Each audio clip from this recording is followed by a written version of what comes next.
No me siento ofendido, me siento muy tranquilo. Lo dijo el presidente Gabriel Boric en su llegada a Francia, luego de que su par brasileño Lula da Silva atribuyera a su inexperiencia y su ansiedad el enfático llamado que el presidente Boric hizo el martes en la cumbre CELAC, Unión Europea, a que los países latinoamericanos condenaran sin matices la invasión rusa a Ucrania. El mandatario chileno señaló que la relación con el presidente de Brasil es de respeto, pero que lo importante en la materia es defender el derecho internacional a toda costa. Incluso habló de cariño con Lula. Con el líder del Partido de los Trabajadores dijo: somos de la misma familia política. Hoy día podemos tener matices en torno a esto, pero la posición de Chile es una posición de principios respecto a la importancia de la defensa del derecho internacional. Así lo remarcó el mandatario chileno ante la prensa que cubre su gira europea. Cuando el día termina, comienza medianoche. Presentamos Medianoche. Y nos acompaña ya nuestro invitado. Hoy nos sentamos en vez de estar de pie en este estudio porque nuestro invitado está lesionado, es médico, pero está lesionado, así que sabe tratarse. Pidió silla, yo también pedí silla, para no ser menos. Senador Juan Luis Castro, ¿cómo está usted? Muy buenas noches, gracias por venir. Feliz cumpleaños, ¿eh? Fue ayer. Ya después. ya entramos en el otro año ya y sí. Muchas gracias, doctor Castro. ¿Qué le parece a usted esto del presidente y Lula? No un encontrón, pero matices, dice el presidente Boric. Yo creo que Lula fue impertinente. A ver.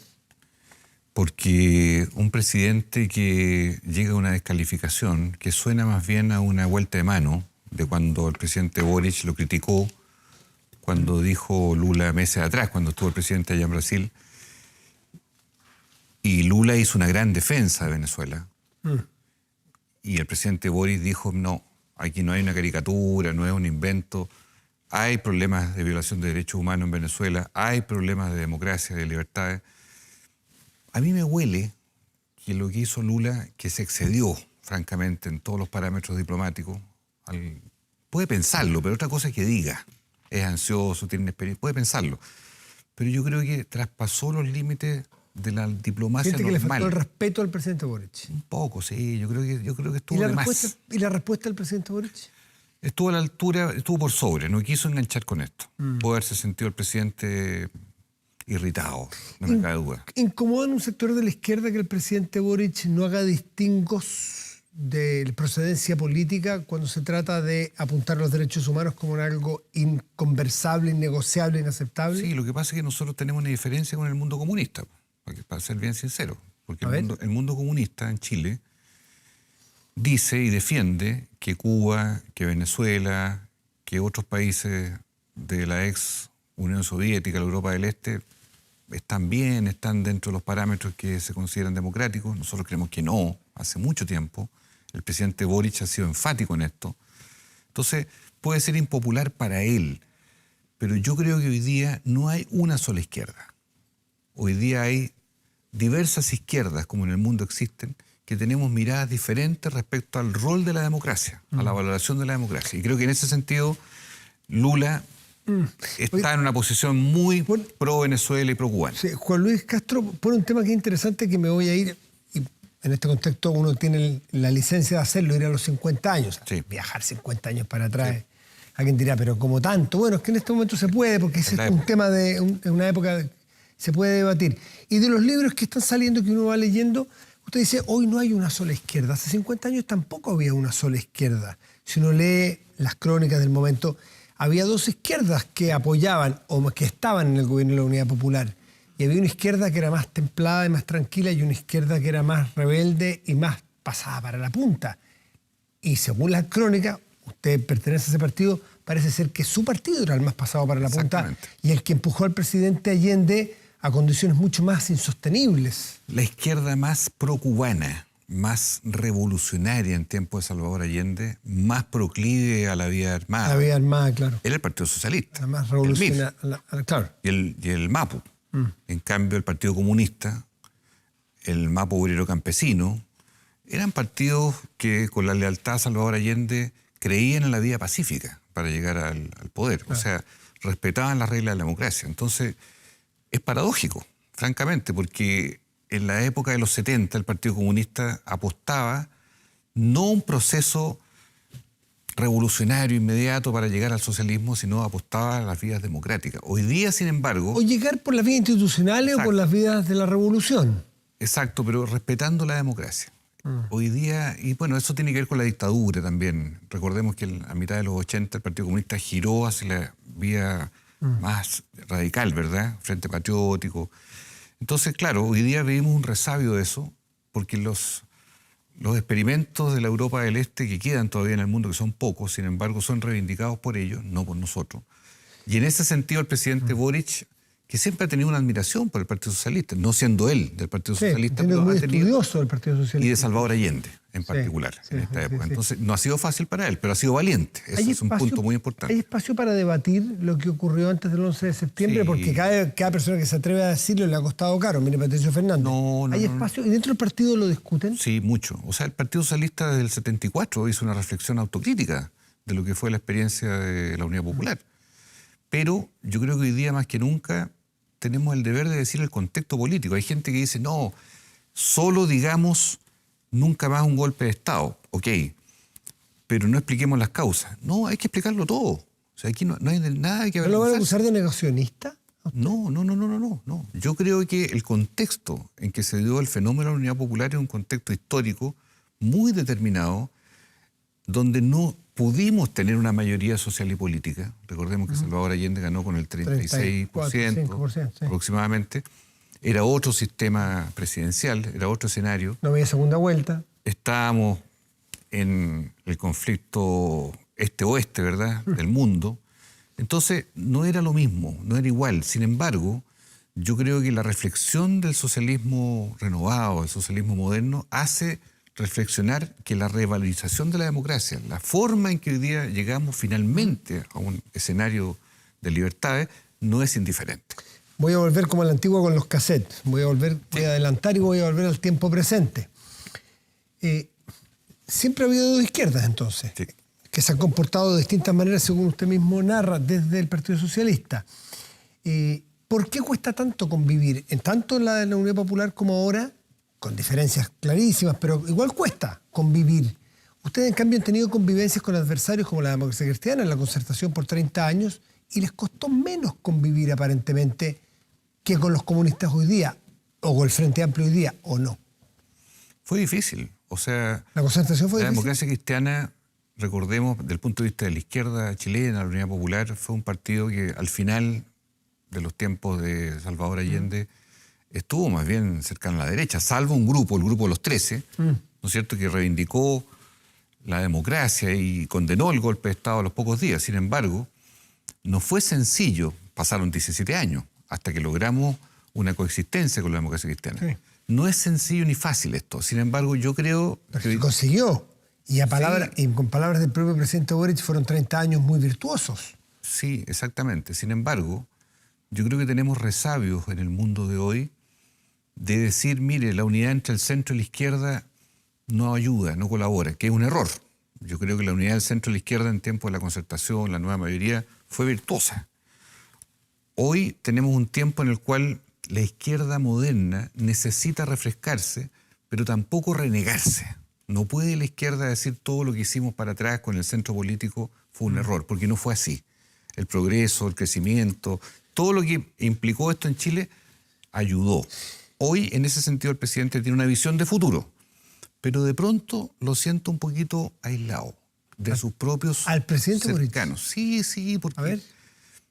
Me parece a mí que el mundo comunista, de pronto, lo que pasó con Patricio Fernández, es un ejemplo. O sea, alguien que, ¿quién va a decir que Fernández ha renegado alguna vez del golpe de Estado o ha sido revisionista de eso? Nunca. Sin embargo, hubo una cierta obsesión de ir contra él, de sacarlo de la escena, de colocar la mirada hacia atrás más que hacia el futuro, que es lo que hoy día pide Chile. Un presidente que está en una coalición tensionada frente a un tema histórico como este y de futuro también, ¿cómo se le apaña? ¿Cómo se le arropa a un presidente que tiene que ser jefe de coalición de alguna manera?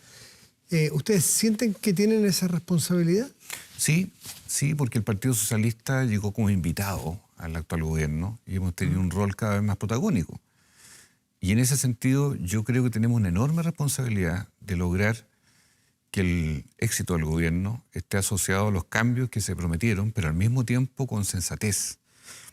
No con una nostalgia simplemente reivindicacionista, sino con capacidad para articular mayorías nuevas que no se han dado. Porque en el mundo hoy día los electores tienen posiciones volátiles, diferentes. La gente puede apostar, y miremos Brasil, miremos Estados Unidos, muchos países donde los electorados van variando. En Chile, lo que fue el estallido social no se refleja hoy. Hoy día hay un momento político, un clima político que más bien tiende a posturas más conservadoras, a posturas legítimas, que buscan más la seguridad que los cambios radicales o profundos. Y preguntado así bien en directo, Juan Luis Castro, ¿cómo ven hacia adelante el futuro de esta coalición gobernante? Yo creo que hay que hacer un cambio en la hoja de ruta, claramente. Es decir, siendo minoría, que lo somos hoy en el Congreso, socialmente, miremos el plebiscito de salida, miremos la elección el 7 de mayo, consejeros. O sea, no vamos a construir una victoria por sucesivas derrotas.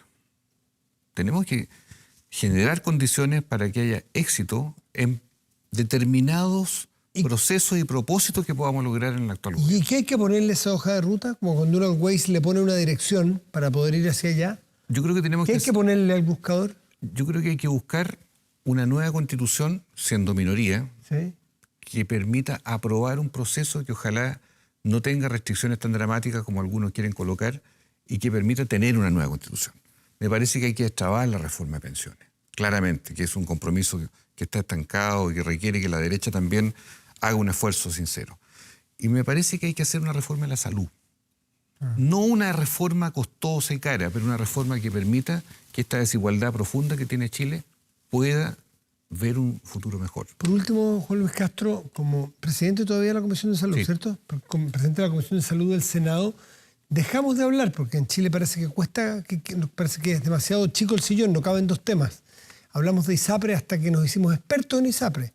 Vino el tema, después vino otro tema que lo tapó y vienen sucesivos temas y viene Democracia Viva y después viene, en fin, los viajes. Las ISAPRES caían de un día para otro, estaban a punto, estaban al borde.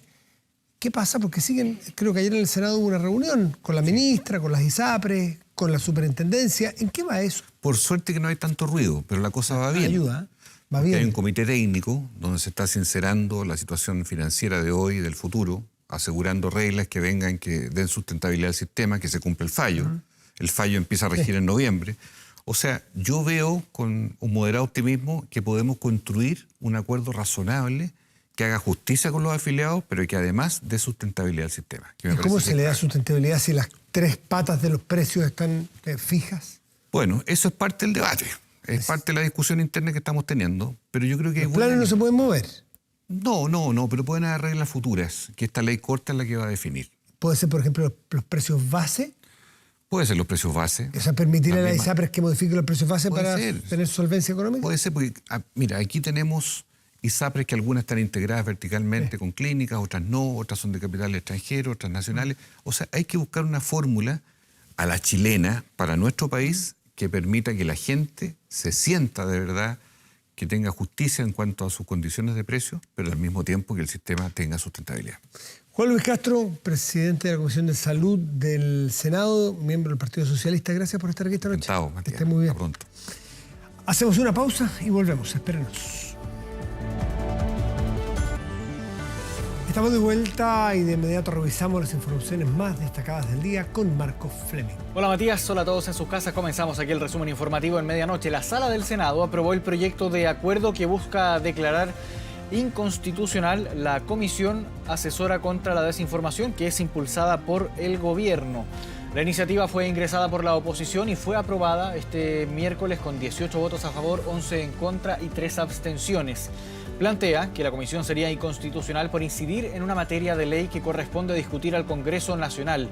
Los senadores firmantes apuntan a que la Constitución consagra la libertad de emitir opinión y de informar sin censura previa, además de ser un derecho consagrado en tratados internacionales suscritos por Chile. El 20 de junio se publicó en el Diario Oficial, recordemos, este decreto que creaba dicha comisión. Y a pesar de lo que se votó este miércoles en el Senado, al tratarse de un proyecto de acuerdo, esto no implica un mandato legal para que esta comisión deje de funcionar. La Comisión contra la Desinformación, sin lugar a dudas, puede provocar una distorsión de la libertad de expresión. Es bastante evidente que esta comisión mordaza está hecha para perseguir a quienes piensan distinto. Y es que cualquier comisión nombrada por el gobierno de turno que pueda hacer propuestas debe ser discutido y regulado por ley. La información correcta ayuda al fortalecimiento de la democracia. Que aquellos que están en contra de esta comisión de desinformación es que les interesa que en nuestro país se siga debilitando la democracia a partir de la desinformación. Acá nadie está hablando de querer vulnerar el derecho a la libertad de expresión. Esta es una comisión asesora, como cualquier gobierno crea, a través de un decreto. Aquí se está haciendo un uso indebido de esta herramienta del proyecto de acuerdo, donde esperamos que no se sienta un precedente en el futuro para, a través de esta vía, tratar de modificar decisiones que son propias del gobierno. Seguimos en el Congreso, en el Senado específicamente, que aprobó con amplia mayoría una nueva prórroga del estado de excepción en la llamada macrozona sur por otros 15 días más. La sala respaldó la solicitud ingresada al Congreso para enfrentar los hechos de violencia que se registran en la región de la Araucanía junto a las provincias de Arauco y Biobío. La próxima semana será el turno de la Cámara de Diputadas y Diputados, que deberá discutir la aprobación de la extensión número 28 del estado de excepción que comenzó a regir en mayo de 2022. Vamos a cambiar completamente de tema. Lula versus Boric, eso fue lo que titularon diversos medios en el mundo luego que el líder brasileño criticara al presidente de Chile por sus declaraciones en medio de la cumbre de la CELAC y la Unión Europea. Lula lo trató como impaciente por cuestionar la actitud de los líderes frente a la guerra en Ucrania. El mandatario chileno, por su parte, desdramatizó los dichos. Ambiente tenso entre los hermanos latinoamericanos. No tengo por qué estar de acuerdo con Boric. Lula dice que Boric tiene ansiedad. Lula pierde la paciencia con Boric. Lula critica a Boric. Los titulares de diversos medios brasileños que se tomaron las redes sociales. En la noticia, las palabras del presidente Luis Ignacio Lula da Silva, que fuertes se escucharon tras criticar al mandatario chileno. Todos sabemos lo que piensa Europa sobre lo que está pasando entre Ucrania y Rusia. Todos sabemos lo que piensa América Latina. Yo no tengo por qué estar de acuerdo con Boric, es una opinión de él. Fue una reunión extraordinaria. Probablemente la falta de costumbre de participar en estas reuniones hace que un joven esté más sediento, más apurado, pero así es como pasan las cosas.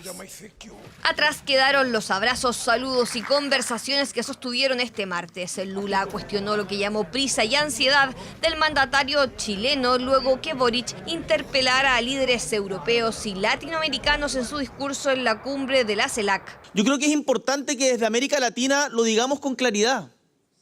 Lo que sucede en Ucrania es una guerra de agresión imperial inaceptable en donde se viola el derecho internacional, y entiendo que la declaración conjunta está trabada hoy día porque algunos no quieren decir que es la guerra contra Ucrania. Boric, frente a más de 60 líderes mundiales, abogó por el respeto irrestricto de los derechos humanos y al derecho internacional, marcando diferencias otra vez con los líderes regionales como el mandatario de Brasil. Yo ya tuve la prisa de Boric. Durante mi primer mandato, para una reunión del G7 a la que fui invitado, yo quería que las cosas se decidieran todas aquí y ahora. La postura de Boric y las palabras de Lula de inmediato fueron comentadas en el Congreso Nacional. La historia nos enseña que muchas veces la prisa es fundamental a la hora de frenar una guerra. A mí no me gustaron, pues. El presidente de Chile está lo que ha opinado, la mayoría del país ha opinado eso. Lo que ha hecho el presidente Lula es humillar al presidente de Chile. Desde Bélgica, el mandatario chileno se trasladó a Francia y a su llegada desdramatizó los comentarios del líder brasileño. No me siento ofendido, me siento muy tranquilo. Las veces que he tenido la oportunidad de conversar con él tengo la mejor impresión. Creo que somos de la misma familia política y hoy día podemos tener matices en torno a esto. No es, eso sí, la primera diferencia entre Lula y el presidente Boric. En mayo pasado, el mandatario chileno cuestionó la visión de Lula cuando el tema era la violación de los derechos humanos en Venezuela. Lo de hoy, una vuelta de mano, consideraron algunos, diferencia entre dos liderazgos latinoamericanos. Una forma de marcar territorio dentro de la política regional. Y la otra es una descalificación generacional, que a mí me parece que es una descalificación que suena mal a nivel nacional cuando se le hace en el país y también suena mal a nivel de política internacional. El presidente chileno dijo que por Lula hay respeto y cariño, un nuevo impas con uno de los máximos líderes regionales, con quien Boric aseguró no tener diferencias sustantivas. Y nuevos antecedentes se suman a los cuestionamientos por las transferencias realizadas por la Gobernación de la Araucanía. Parlamentarios oficialistas y de oposición piden que se investigue el traspaso de más de 400 millones de pesos a la Fundación Espacio Coihue, que es liderada por una ex candidata a diputada de Chile Vamos. Saber de desarrollo local es fundamental, poder entender desde el inicio del programa cuáles son los puntos y los focos que se requiere para finalmente terminar siendo capaces de poder postular a la amplia gama de proyectos que tiene el gobierno regional, que muchas veces se pierde por desconocimiento. Así explicaba la ex candidata a diputada de Chile Vamos las actividades de Fundación Espacio Coihue hace unos meses, precisamente en las oficinas del gobierno regional de la Araucanía.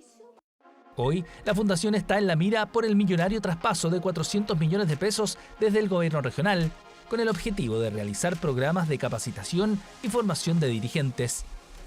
El gobernador de la Araucanía es Luciano Rivas, único representante de la derecha en esa función, independiente, apoyado por Evópoli, y quien es investigado por la Fiscalía por otros aportes a fundaciones. De ahí que la diputada Revolución Democrática Erika Ñanco iniciara la denuncia. Dice tener más antecedentes sobre este y otros cuestionados traspasos de dinero, los que serán aportados a Contraloría. Los criterios utilizados para favorecer a estas instituciones privadas con enormes traspasos de dinero son cuestionables, por lo que presentaré una comisión investigadora sobre los traspasos de dinero del gobierno regional Araucanía a las instituciones por las cuales está siendo investigado el gobernador Luciano Rivas. En la fundación también colabora Sebastián Navellán, dirigente de los agricultores de Malleco y miembro de la Comisión Presidencial para la Paz y el Entendimiento. Reconoce participación como tesorero ad honorem, pero así reaccionó al ser cuestionado. Estaría en el directorio de una fundación en todo el contexto del caso convenio. Si nos puede aclarar y despejar ese tipo de... Hoy día aquí estamos para promocionar nuestro encuentro agrícola, estamos para conversar sobre los desafíos de la agricultura y eso es lo que nos convoca, así que eso es lo que finalmente vamos a poder conversar y más adelante conversaremos sobre esos temas. Aunque su tía, senadora por la Araucanía, ingresó un oficio a Contraloría para aclarar este traspaso. Yo acá estoy por la transparencia, yo no tengo nada que ver con esta fundación. Si un sobrino mío está metido o no, es problema de mi sobrino, yo no tengo nada que ver con mi sobrino tampoco. Y por lo tanto, espero que se investigue. No, a mí no me corresponde juzgar al gobernador, quien tiene que hacerlo es la justicia y es la fiscalía la que tendrá que acusar si ve que hay mérito. Lo que es claro es que estas malas prácticas, todo parece indicar que no eran solo de un solo sector. El equipo de prensa de Luciano Rivas, gobernador de la Araucanía, dijo que no se referirá al tema, mientras que la directora del Espacio Coihue, Claudia Lillo, afirmó fuera de cámara que lleva más de 8 años trabajando por el desarrollo de la Araucanía y que por orden del directorio no darán entrevistas. Continuamos revisando las noticias de la jornada, sin arrepentimientos, con sonrisas e incluso un tono algo desafiante. Así, Francisco Solar reconoció la instalación de bombas que tenían como blanco a un exministro del Interior, empresarios y también la policía. El anarquista, que arriesga hasta 150 años de cárcel, además intentó exculpar a su expareja. Buenos días. Vengo a asumir la responsabilidad y a reivindicar políticamente cada una de las acciones con las que se me estamos usando. Podríamos decir que Francisco Solar fue directo al grano. De entrada reconoció su responsabilidad en la colocación de 4 bombas entre 2019 y 2020. Conversé con Mónica a mediados del 2018 y le informé de mi decisión de comenzar con este tipo de acciones. Mónica me señala que si bien entendía mi decisión, no estaba dispuesta a asumir un riesgo de tal magnitud. De inmediato también dejó entrever la supuesta escasa participación de Mónica Caballero, la otra imputada en la causa. Solar está acusado de enviar una bomba hacia Rodrigo Ginspeter, exministro del Interior, la que fue desactivada. Otra a la comisaría de Huechuraba, que detonó y dejó 8 heridos, y 2 al edificio de la empresa Tánica en Vitacura, que no generó lesiones. La mujer solo está posicionada en este último caso. Pensé en realizar una acción contra personas, símbolos de la represión y del poder empresarial. Aclarado su motivo y sin arrepentimiento, relató cada movimiento que hizo, desde la planificación, rutas y confección de las bombas. Detalló que en la usada con Ginspeter utilizó más de 100 gramos de dinamita, mientras que para la comisaría pólvora negra, conocimientos que supuestamente adquirió durante el fallido juicio del caso Bombas 1, del que fue absuelto. Declara, en atención a la estrategia de defensa que tiene la defensa, relacionado con entregar su versión de los hechos, y finalmente puede estar orientada como estrategia procesal a obtener una condena menor con alguna circunstancia atenuante relacionada con la colaboración sustancial al esclarecimiento de los hechos. También mencionó su condena y expulsión en España. Contó que su estadía en el país europeo la solventó en gran parte con la indemnización que recibió del caso Bombas 1, 100 millones de pesos. Caballero, con quien terminó su relación en abril de 2019, hizo lo mismo y compró una parcela en la comuna de San Rafael en el Maule. Sobre el rol de la imputada, dijo que solo lo ayudó a cambiar su aspecto para no ser reconocido. Solamente le pedí ayuda en un asunto específico. Ella aceptó ayudarme, porque en ese momento seguíamos siendo compañeros anarquistas. Y no me hizo preguntas al respecto. A mí no me sorprendió que no me hiciera preguntas, porque sabía que ella conocía los códigos básicos de la subversión. Según su declaración, intentó atacar a Ginspeter por su faceta opresora como ministro, a Carabineros por la represión estudiantil y al edificio de Tánica para provocar pánico en un barrio tranquilo del sector oriente de la capital. A mí me parece que los hechos que están en ese caso son extremadamente graves y ojalá sea una condena ejemplar. Las autoridades y quienes han investido cargos lo han hecho en desempeño legítimo de una función pública. Quienes atenten contra esas personas atentan finalmente contra el Estado de Derecho, y en eso todos debiéramos estar de acuerdo, que no solo debe ser reprobable, sino que las mayores condenas posibles. Luego de entregar su versión, fue interrogado por el fiscal, preguntas que continuarán este jueves en la tercera jornada del juicio oral. Entre ambos imputados arriesgan 170 años de cárcel. Economía. Vamos a hablar de economía, de la reforma a las pensiones. Desde el gobierno manifestaron un optimismo moderado en torno a la reforma previsional. La ministra del Trabajo, Janet Jara, pidió a expertos llegar a acuerdos, todo esto en medio de las tensiones que han surgido entre los distintos sectores de la mesa técnica que está trabajando en la reforma, y afirmó que buscan que prime el sentido de responsabilidad con las personas mayores. Por otra parte, durante la mañana de este miércoles, pensionados se manifestaron frente a la Moneda para solicitar al gobierno mejoras al sistema previsional actual y que éstas consideren a los actuales y futuros pensionados, a lo que la ministra insistió en que esperan poder trabajar en conjunto para lograr las modificaciones. Escuchemos. Esperamos poder continuar con las conversaciones con la oposición hoy día, ¿cierto?, con la claridad de que es una realidad que necesitamos, no solo por un tema estadístico, no solo un tema paramétrico, sino que necesitamos por la vida real de las personas mayores, de una vez por todas lograr ponernos de acuerdo. Y en ese camino, como lo hemos estado haciendo, vamos a seguir entregando propuestas y esperando también que la oposición pueda entregarle sus propuestas al gobierno para poder confluir en un gran acuerdo nacional, donde no gane ni el gobierno ni la oposición, sino que los que ganen sean los pensionados. Casi 230.000, esa es la cifra que alcanzaron los despidos por necesidades de la empresa durante el primer semestre de este año. Una información que fue entregada por el informe mensual de despidos de la Dirección del Trabajo. De acuerdo a los datos, en junio más de 38.000 personas perdieron sus trabajos por esta causal. Estas cifras se traducen en un incremento de 16% respecto al registro del mismo periodo del año pasado y representa un aumento de 27 puntos si es que se compara con 2021. Esto significa que es la mayor alza y el mayor número de despidos por necesidades de la empresa desde 2020 durante la pandemia. Una situación que va en línea con los datos entregados por el Instituto Nacional de Estadísticas, que informó que en abril las personas cesantes subieron casi 18% y en mayo aumentó 15% anual. Esperable, es una muy mala noticia, pero esperable en el contexto de recesión por la cual Chile atraviesa hoy día. Probablemente ya llevamos 3 trimestres consecutivos con caída de actividad económica y eso ha llevado a que algunos sectores como el comercio y el sector inmobiliario hayan tenido que despedir justamente muchas personas. 230.000 desvinculados, una parte importante son de esos sectores en particular.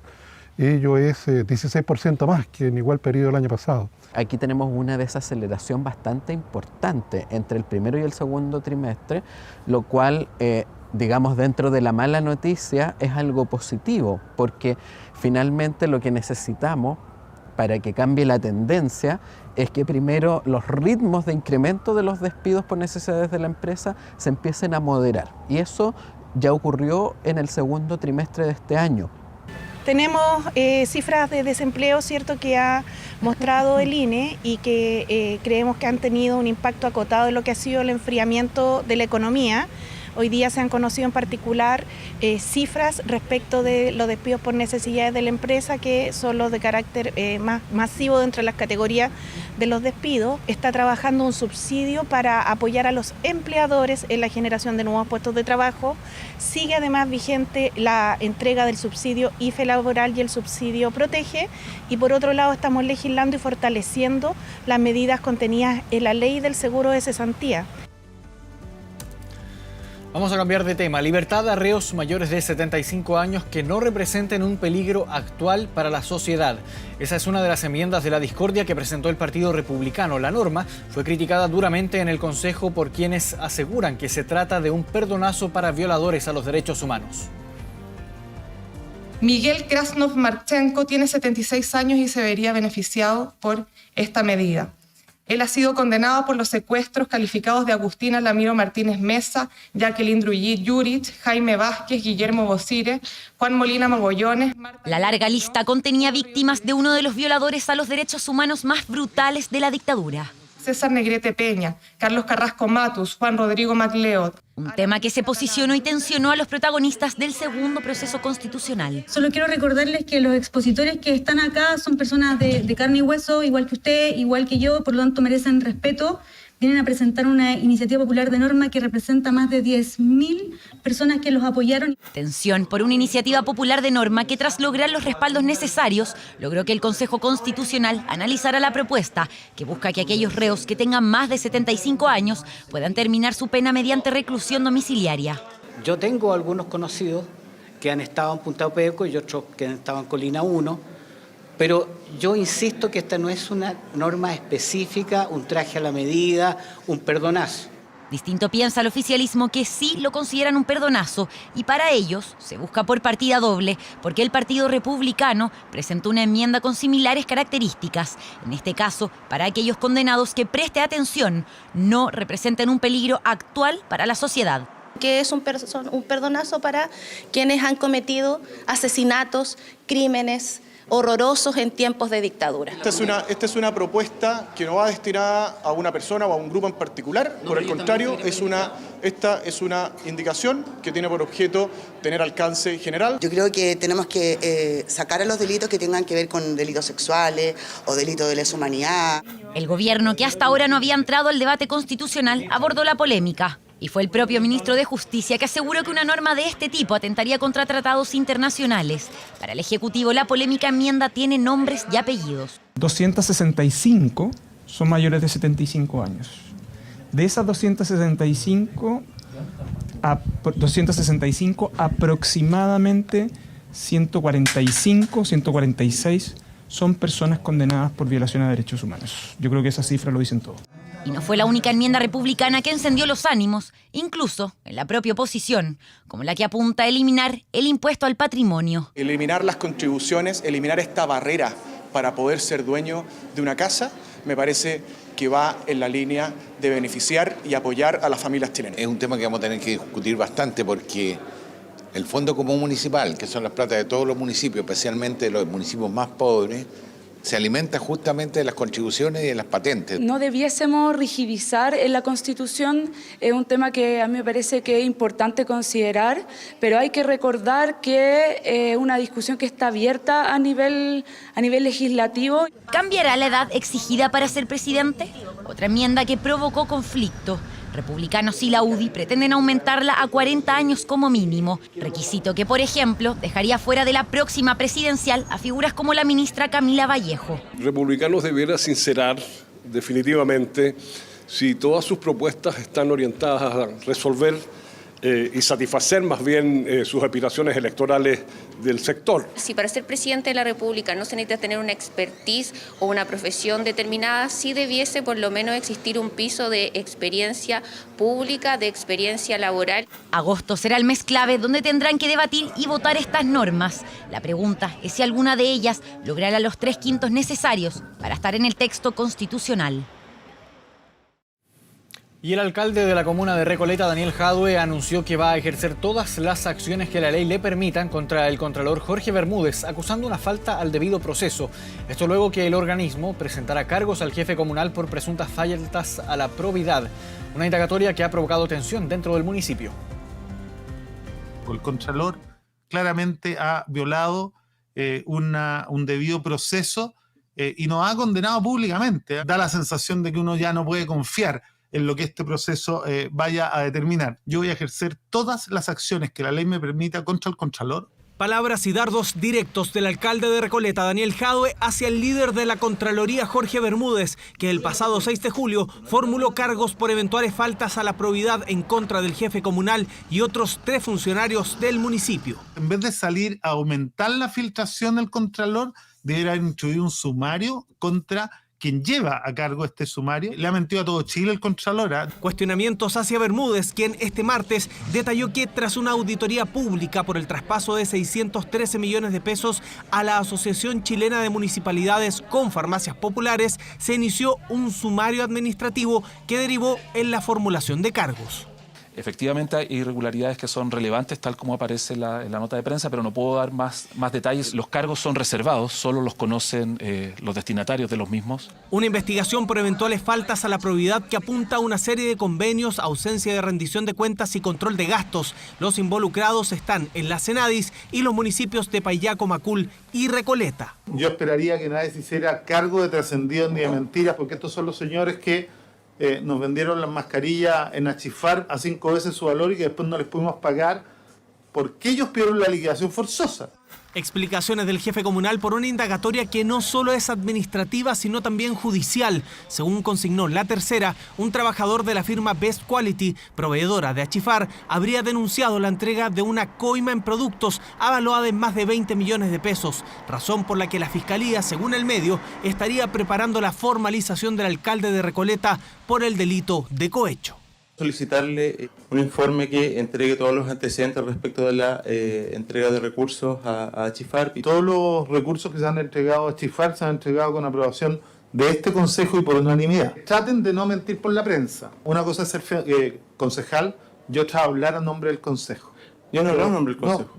Mire su entrevista anoche. Yo no he hablado en nombre del Consejo. Solo se lo comento. Tensión evidente en un municipio en donde 5 de sus 8 concejales son del Partido Comunista, tienda a la que apunta uno de los testimonios de la carpeta secreta a la que accedió La Tercera. Allí, un chofer asegura haber entregado los supuestos productos de la coima en esta sede del PC en Recoleta. Desde la colectividad solo reiteraron los cuestionamientos al contralor Bermúdez por una supuesta falta al debido proceso. Creo de que él tiene que hacerse tomar conciencia del cargo que tiene que ser neutro. Es peligroso que él diga de que pueden ser castigados. El alcalde Jadue es quien ha tenido que dar las explicaciones al respecto y se tendrá que juzgar con los resultados en la mano. Lucha en 2 frentes, el judicial con una supuesta formalización y el administrativo que aún espera los descargos del alcalde en Contraloría, donde para muchos la actuación de Bermúdez se ajusta a derecho.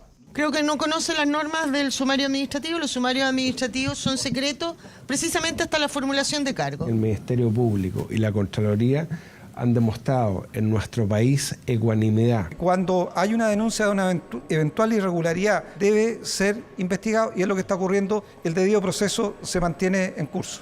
Investigaciones en curso sobre 11 personas en 3 municipios y la Senadis. Uno de ellos, el alcalde de Recoleta, Daniel Jadue, que insiste en su inocencia, la que asegura defenderá en todas las instancias correspondientes. 1 de la madrugada con 58 minutos. Vamos a una pausa y ya volvemos.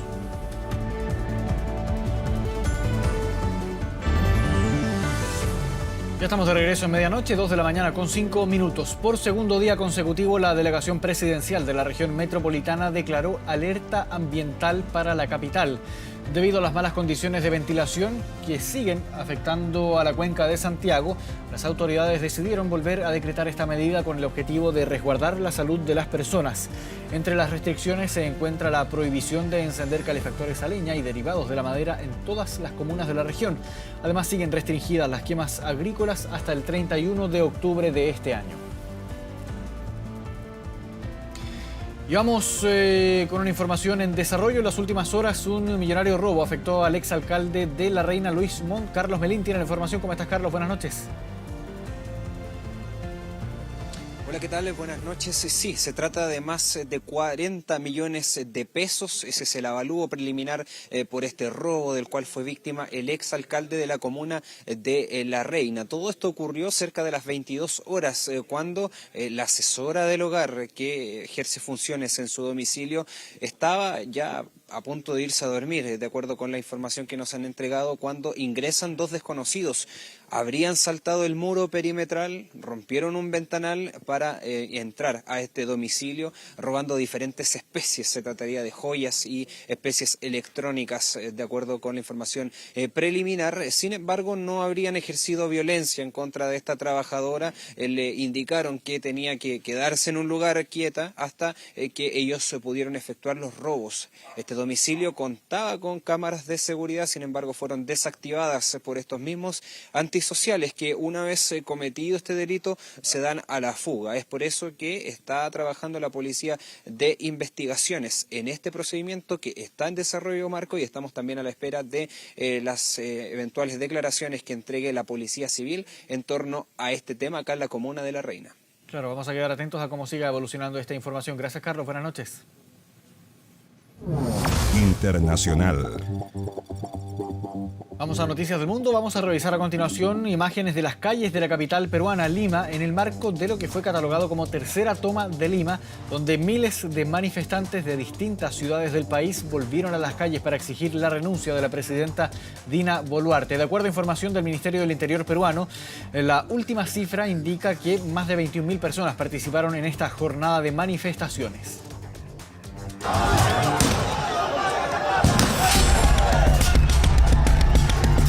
A 4 meses de las protestas que sacudieron Perú, tras la salida del expresidente Pedro Castillo, las marchas volvieron a tomarse las calles este miércoles. ¡Sin lucha no hay victoria! Y es que la frágil tregua de los últimos meses para el gobierno de Dina Boluarte, que llegó asumiendo un rol de interina para luego aclarar que se quedaría hasta julio de 2026, ha devuelto la atención a las calles. ¿Cómo vamos a vivir si te quedas allá en el poder, jodiendo a la población? ¡Tenemos hambre! La llamada toma de Lima ha dejado manifestaciones en decenas de ciudades, en donde los opositores al actual gobierno buscan llegar hasta la capital. Se trata en verdad de lo que ella representa y lo que ella encabeza, que es una coalición de diversas instituciones del Congreso, de grupos de extrema derecha, ultraderecha y también de ultraizquierda, también con un ejecutivo que no ha sido eficiente en estos últimos meses, y además también con poderes del Estado que básicamente han roto con el balance que debía tener a nivel de contrapeso. Esta movilización también convoca a los familiares de las víctimas de los más de 60 muertos durante las primeras protestas que estallaron a principios de este año. Y nosotros seguimos acompañados con todo el pueblo que nos está acompañando, seguimos pidiendo justicia. En medio de esta tensión social, la presidenta Dina Boluarte ha hecho un llamado a marchar pacíficamente, mientras cientos de efectivos policiales se alistan para repeler cualquier hecho de violencia y han blindado el Palacio Presidencial. La Constitución ampara las marchas pacíficas y nosotros como gobierno las respetamos y siempre las hemos respetado. Mientras el país sigue convulsionado, el expresidente Pedro Castillo se encuentra en la cárcel tras su fallido intento por disolver el Congreso y decretar un estado de excepción. Lo que se espera básicamente de él es que haya un juicio ordenado, un juicio justo que también justamente permita saber qué fue lo que pasó durante su presidencia, cuál fue el alcance de esta corrupción. Y es que en solo 5 años, Perú ha tenido 6 presidentes, 2 congresos, múltiples escándalos de corrupción y un constante conflicto entre el poder ejecutivo y legislativo. Una radiografía de la profunda crisis política que ha devuelto la atención a las calles del vecino país.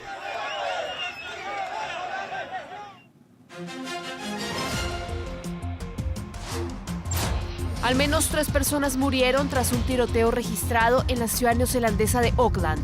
Según informan medios locales, el tirador, que fue abatido en el lugar, irrumpió en un edificio en construcción, dejando al menos 6 heridos y otras 2 víctimas fatales. Las autoridades locales señalaron que están tratando este hecho como un riesgo para la seguridad, cuando quedan solo horas para que inicie el Mundial Femenino de Fútbol de la FIFA, del que Nueva Zelanda y Australia son sede.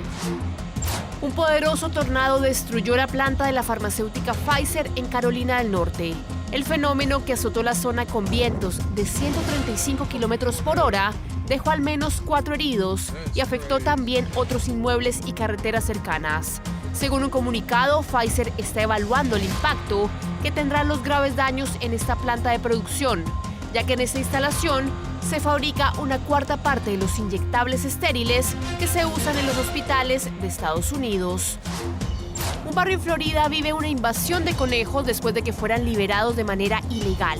En los suburbios de Fort Lauderdale se estima que unos 100 conejos pasean por las calles libremente y han traído algunos problemas para los residentes, ya que han masticado los cables al aire libre y otros objetos en los patios del barrio.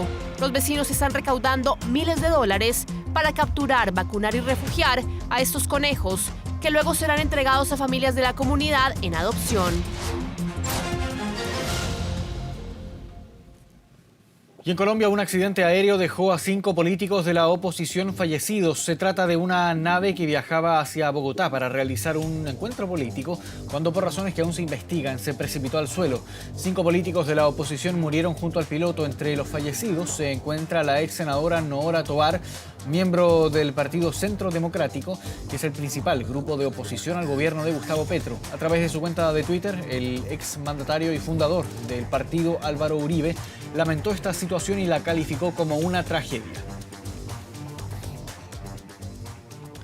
¿Y qué va a ocurrir la jornada de este jueves? Durante todo el día vamos a revisar en esta agenda de noticias. El presidente Gabriel Boric se está preparando para continuar con su gira internacional en Francia.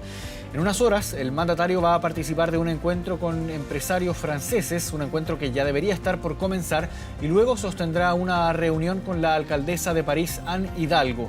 Más tarde va a visitar las dependencias de la UNESCO y cerca del mediodía también va a realizar una conferencia en la Universidad de la Sorbonne.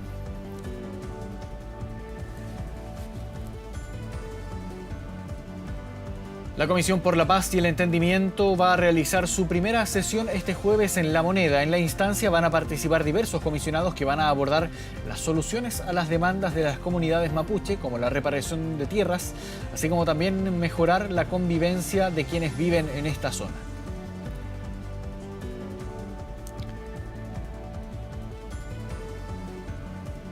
También durante este jueves el gobierno va a realizar una mesa técnica ante la alerta de precipitaciones que se pronostica para las regiones de Maule y Ñuble. En la instancia va a participar el ministro del Interior subrogante Manuel Monsalve, quien trabajará en las medidas de prevención para este nuevo sistema frontal que se espera llegue en las próximas horas.